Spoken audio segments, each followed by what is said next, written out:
Well, we've been talking quite a bit about Batman Cape Crusader and some of these new iterations of Batman's classic villains, but they're not so new, especially when it comes to Clayface. Let's take a couple minutes to talk about this version of Clayface and what he kind of tells us about the Batman that we're getting in Batman Cape Crusader.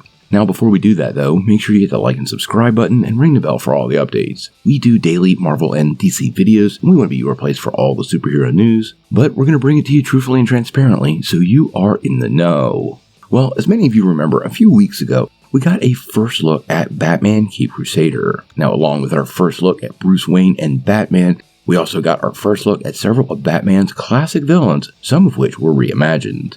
Now, we talked a little bit already about the new version of Harley Quinn, and how this 1940s version of Gotham could have influenced the creation of that version of the character. But one of the other big changes for fans is this new version of Clayface. But quite honestly, he's not new.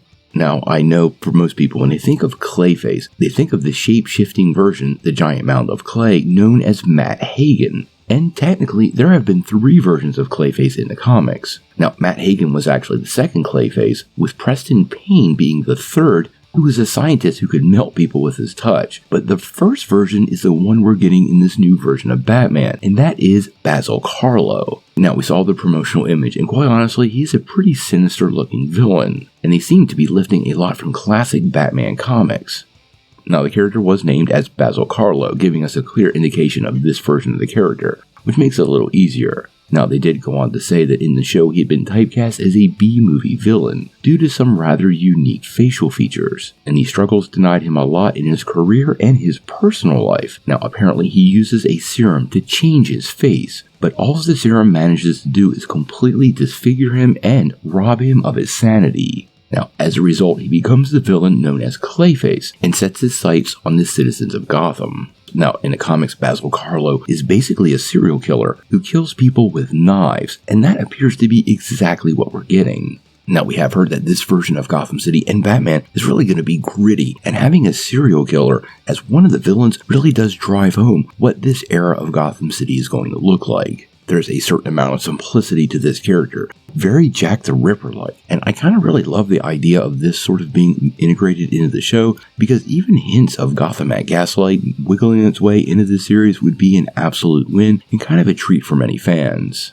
It really does give an indication that this will be street-level crime and things that really affect people, not grander villainous plans that would potentially destroy the world, just something that would rob a family of a parent or a child.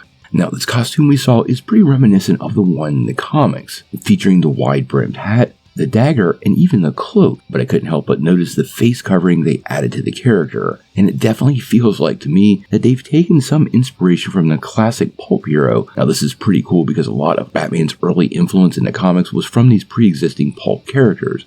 And once again, that makes a lot of sense given the era of the show. Now, we don't have a lot more to go on so far. It's unclear how many episodes he will be part of the series, and I do feel like he's more than likely a one-episode character. I do believe we'll probably see Basil pre-transformation, at least in some sort of flashback, but I really hope if the show gets multiple seasons, he is a reoccurring character. Now, we're going to continue this villain series looking at the Batman Cape Crusader characters. I haven't decided which one we're going to do next. I'm thinking Gentleman Ghost. He was part of some of those leaked images and might be a really interesting character in the show because so far all the villains are very grounded, and in the comics he's an actual ghost. Sound off in the comments below what villain you want to talk about next, and we'll make sure we make that, and we'll make sure that's the next video.